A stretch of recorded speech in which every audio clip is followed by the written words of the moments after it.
ఒకప్పుడు కామెడీ చూసుకుంటే, ఇప్పుడు కామెడీ చూసుకుంటే చాలా డిఫరెన్షియేట్ ఉంది సార్. అంటే ఇప్పుడు ఇలాంటి కామెడీ అనేది అసలు రావట్లేదు సార్. దేనివల్ల అని సార్? అంటే రాసేవాళ్ళు రాయట్లేదు, రాయించుకునే వాళ్ళు రాయించుకోవట్లేదు.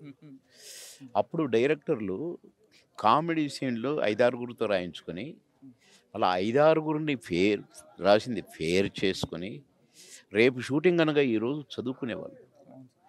మళ్ళా మా దగ్గర పెట్టి మీ ఇష్టం అనేవాళ్ళు. మేము మా హోంవర్క్ మేము చేసి నటించేవాళ్ళం. ఇప్పుడున్న వాళ్ళకి అలాంటివి ఎందుకు సార్? వాళ్ళ గురించి అమ్మో ఇప్పుడు వాళ్ళంతా పిహెచ్డీలు చదివచ్చారు. అయ్యో బాబు యాక్టింగ్లో మేము వాళ్ళ గురించి మాట్లాడలేం బాబు. ఏదో మేము చిన్న చిన్న పెద్ద బాలశిక్ష చదివిన వాళ్ళం, 2 ముక్కలు నేర్చుకొని చేసేవాళ్ళం. ఫర్దర్గా ఎప్పుడైనా ఇప్పుడు బాబు మోహన్ గారు చేసినట్టుగా కానీ ఆలీ గారు చేసినట్టు ఇలా సోలో సాంగ్గా డాన్స్ వస్తే మీరు చేస్తారా? చేస్తాను. సూపర్. చాలా ఎంజాయ్మెంట్ అండి ఆ లైఫ్. షేప్ డైలాగ్సే కాదు, అది ఇవ్వడం కూడా అవకాశం రావడం చాలా గొప్ప అదృష్టంగా భావిస్తుంది. సినిమా ఆడటం అవకాశమే గొప్ప సార్. 100% అలాంటి అవకాశం మళ్ళీ ఎప్పుడన్నా వస్తే ఏమో దీని వరకు చేసాం, ఈసారి వచ్చింది, నెక్స్ట్ వస్తుందా అన్నది మన రెగ్యులర్ హీరో కాదు. సందీప్ గారు అదంతా రెగ్యులర్ హీరో సార్. వస్తే ఎప్పుడన్నా at any point of time డెఫినెట్గా చేస్తాను.